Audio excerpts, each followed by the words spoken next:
প্রথম পর্বে আমরা রাসূল সাল্লাল্লাহু আলাইহি ওয়াসাল্লামের বিস্ময়কর যাত্রা ইসরা ওয়াল মেরাজ, যাকে লাইলাতুল মেরাজ বা শবে মেরাজও বলা হয়ে থাকে, তার প্রথম অংশের গল্প শুনেছি, যেখানে নবীজি সাল্লাল্লাহু আলাইহি ওয়াসাল্লাম মক্কার মসজিদুল হারাম থেকে জেরুসালেমের মসজিদুল আকসাতে ভ্রমণ করে মানব জাতির কাছে প্রেরিত সকল নবীর ইমাম হয়ে সালাত আদায় করেছেন। এরপর তার যাত্রার দ্বিতীয় অংশ মেরাজ শুরু হয় এবং তিনি একে একে 7টি আসমান পাড়ি দেন এবং প্রতিটি আসমানে তার সাথে দেখা করেন বিশিষ্ট কয়েকজন নবী রসুলগণ আলাইহিমুসসালাম। রসুল সাল্লাল্লাহু আলাইহি ওয়াসাল্লামের অন্যান্য নবীগণদের সাথে সাক্ষাতের কোনো এক পর্যায়ে তিনি ইব্রাহিম আলাইহিসসালাম, মুসা আলাইহিসসালাম এবং ঈসা আলাইহিসসালামের সাথে কিয়ামতের দিবস নিয়ে আলাপ করেন।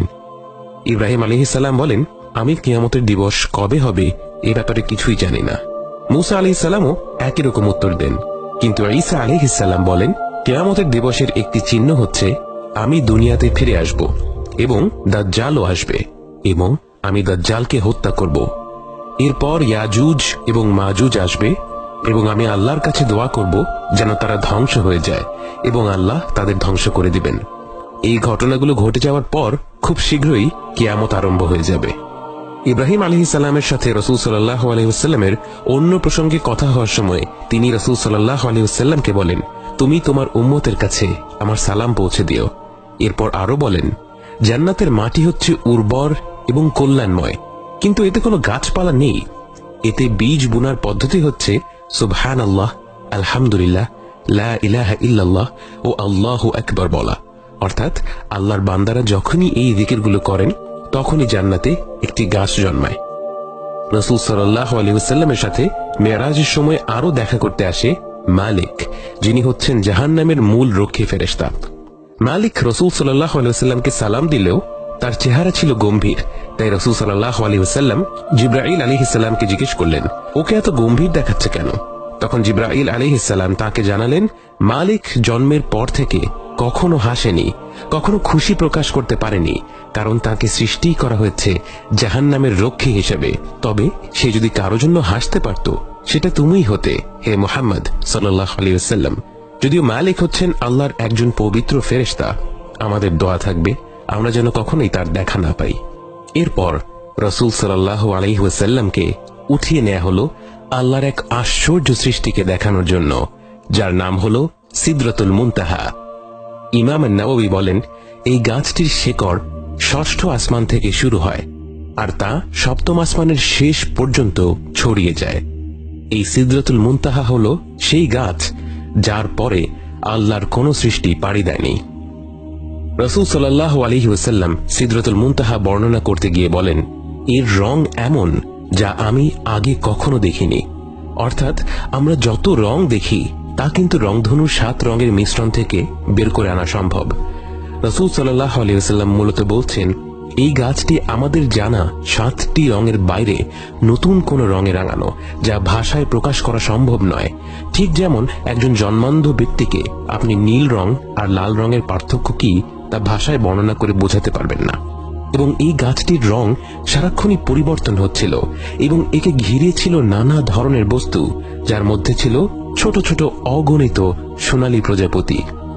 আব্দুল্লাহ ইবনে মাসউদ থেকে বর্ণিত হাদিসে এসেছে, রাসূল সাল্লাল্লাহু আলাইহি ওয়াসাল্লাম বলেন, দুনিয়া থেকে যা কিছু আসমানে যায় তা সিদরাতুল মুনতাহাতে গিয়ে পৌঁছয়, আর যা কিছু আল্লাহর কাছ থেকে দুনিয়াতে প্রেরিত হয় তা সিদরাতুল মুনতাহার মাধ্যমে আসে। এবং এই গাছ থেকে বয়ে চলে 4টি নদী, যার 2টি হচ্ছে দুনিয়াতে আর 2টি আখিরাতে। দুনিয়ার যে 2টি নদী সিদরাতুল মুনতাহা থেকে আরম্ভ হয় তা হলো নীল নদ এবং ইউফ্রেটিস নদী। এবং এই নদীগুলো কিভাবে সিদরাতুল মুনতাহার সাথে সম্পৃক্ত তা হচ্ছে ইলমুল গায়ব, তা আমাদের জানানো হয়নি, কিন্তু মানব ইতিহাস ঘাটলে আমরা দেখব সবচেয়ে প্রাচীন জাতিগুলি এই 2টো নদীকে ঘিরেই বেড়ে উঠেছে। এবং যে 2টো নদী জান্নাতে বয়ে গেছে তা হলো কাউসার এবং সালসাবিল। এবং এই কাউসার থেকেই ইনশাআল্লাহ নবীজি সাল্লাল্লাহু আলাইহি ওয়াসাল্লাম তার উম্মতকে পানি পান করাবেন, এবং যারা ওই পানি একবার পান করবে তারা আর কখনো তৃষ্ণা অনুভব করবে না। আল্লাহ আমাদেরকে সেই মানুষদের মধ্যে অন্তর্ভুক্ত করুন, আমিন। এবং এরপর রাসূল সাল্লাল্লাহু আলাইহি ওয়াসাল্লাম জিবরাইল আলাইহিস সালামকে তার মূল আকারে দেখলেন, এবং এটা তার জীবনে শুধুমাত্র 2বারই ঘটেছিল। এবং জিবরাইল আলাইহিস সালাম আকারে এত বড় ছিলেন যে তার শরীর দিয়ে গোটা প্রান্তর ঢেকে যায় এবং তার আছে 600টি ডানা, যেই ডানার পালক থেকে অনবরত মণিমুক্তা ঝরতে থাকে।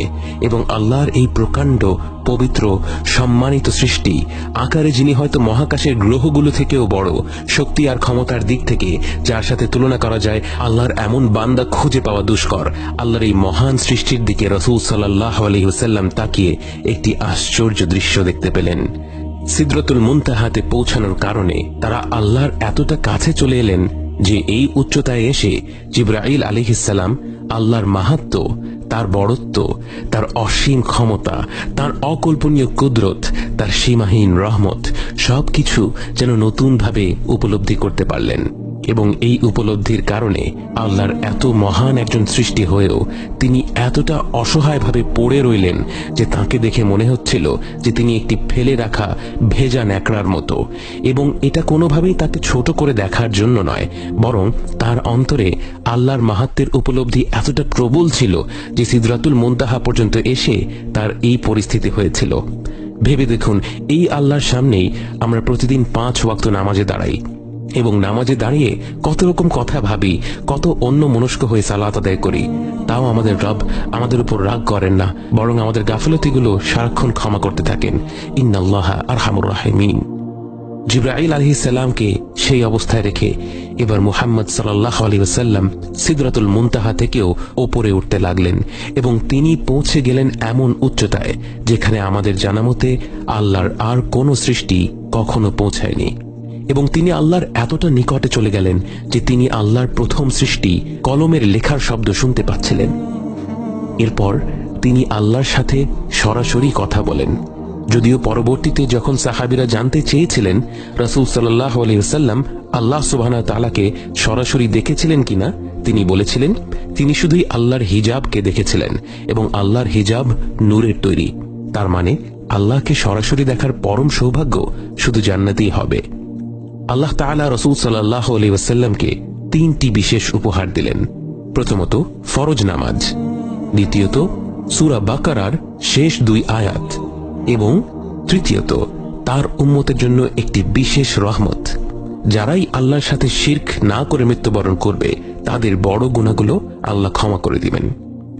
এরপরে সেই বিখ্যাত ঘটনা ঘটে যেখানে রাসূল সাল্লাল্লাহু আলাইহি ওয়াসাল্লাম 50 ওয়াক্ত ফরজ নামাজের আদেশ নিয়ে ফেরার সময় মুসা আলাইহিস সালামের সাথে দেখা হয় এবং তিনি তাকে উপদেশ দেন আল্লাহর কাছে ফিরে গিয়ে অনুরোধ করতে যেন নামাজের এই আদেশটি আল্লাহ কমিয়ে আনেন, কারণ 50 ওয়াক্ত নামাজ তার উম্মতের জন্য বড় কঠিন হয়ে পড়বে। তখন রাসূল সাল্লাল্লাহু আলাইহি ওয়াসাল্লাম জিবরাইলের দিকে তাকালেন এবং জিবরাইল আলাইহিস সালামও ইশারা করে বললেন হ্যাঁ, তার উচিত হবে আল্লাহর কাছে ফিরে গিয়ে এই অনুরোধটুকু করা।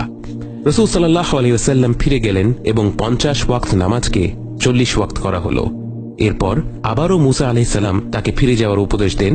এভাবে করে নামাজ কমতে কমতে 5 ওয়াক্তে নামিয়ে আনা হলো। এবারও মুসা আলাইহিস সালাম রাসূল সাল্লাল্লাহু আলাইহি ওয়াসাল্লামকে আগের মতো ফিরে যাওয়ার উপদেশ দেন, কিন্তু এবার রাসূল সাল্লাল্লাহু আলাইহি ওয়াসাল্লাম নিজেই বললেন তার আবারও ফিরে যেতে লজ্জা করছিল। আল্লাহ তাআলা তার উপর এতটা অনুগ্রহ করেছেন, তিনি কিভাবে বলবেন যে মাত্র 5 ওয়াক্ত সালাতও তার উম্মতের জন্য কষ্টকর হয়ে যাবে। এবং সেই মুহূর্তে একটি কণ্ঠ বেজে ওঠে এবং তা ছিল স্বয়ং আল্লাহ তাআলার কণ্ঠ এবং তিনি বলেন আমার ফরজ প্রতিষ্ঠিত হলো এবং আমি আমার বান্দাদের ইবাদত সহজ করে দিলাম এবং যদিও সালাত 5টি, এর প্রতিদান হবে 50টির। এর অর্থ হলো আল্লাহ তাআলা রাসূল সাল্লাল্লাহু আলাইহি ওয়াসাল্লামের অনুরোধে ফরজ নামাজ 50 ওয়াক্ত থেকে 5 ওয়াক্তে কমিয়ে এনেছেন ঠিকই, কিন্তু নামাজের পুরস্কার তিনি কমিয়ে দেননি, বরং নামাজের পুরস্কার 50 ওয়াক্তের সমানই থাকছে। সুবহানাল্লাহ। কিন্তু আল্লাহ এভাবে আমাদের কাছে নামাজ ফরজ করলেন কেন? তিনি তো অতীত এবং ভবিষ্যৎ সম্পর্কে সবকিছু জানেন। এর মানে তিনি তো আগে থেকেই জানতেন যে রাসূল সাল্লাল্লাহু আলাইহি ওয়াসাল্লামকে 50 ওয়াক্ত নামাজের আদেশ দেওয়ার পর উনি কয়েকবার ফিরে এসে তার কাছে নামাজের আদেশ কমিয়ে আনার অনুরোধ করবেন। তাহলে তিনি সরাসরি 5 ওয়াক্ত সালাতের আদেশ দিলেন না কেন? আল্লাহ তাআলা আসলে এভাবে আমাদের উপর নামাজ ফরজ করার মাধ্যমে আমাদেরকে একটি অত্যন্ত গুরুত্বপূর্ণ শিক্ষা দান করেছেন। আমাদের উপর যদি 50 ওয়াক্ত নামাজ ফরজ হতো তাহলে প্রায় আধা ঘন্টা পরপরই আমাদের সালাত আদায় করতে হতো, অর্থাৎ আমরা সারাদিন ইবাদত ছাড়া আর কোনো কিছুরই সময় পেতাম না। এর মাধ্যমে আমরা বুঝতে পারি আমাদের সৃষ্টি করার উদ্দেশ্যই হলো আল্লাহর ইবাদত করা, ঠিক যেমন ফেরেশতারা ক্লান্তিহীনভাবে তার ইবাদত করতে থাকে। কিন্তু আমাদের দুর্বলতা মাথায় রেখে আল্লাহ আমাদের কাজটাকে সহজ করে দিয়েছেন এবং পুরস্কারগুলোকে বহুগুণে বৃদ্ধি করে দিয়েছেন। ইসরা ওয়াল মেরাজ সিরিজের তৃতীয় এবং শেষ পর্বে আমরা রাসূল সাল্লাল্লাহু আলাইহি ওয়াসাল্লামের ফেরার যাত্রা এবং ফেরার পরে তার এই অভিজ্ঞতাগুলো বর্ণনা করার প্রতিক্রিয়ার ঘটনাগুলো শুনব এবং অবিস্মরণীয় এই ঘটনা থেকে আমাদের কি কি শেখার আছে তা আলোচনা করব ইনশাআল্লাহ।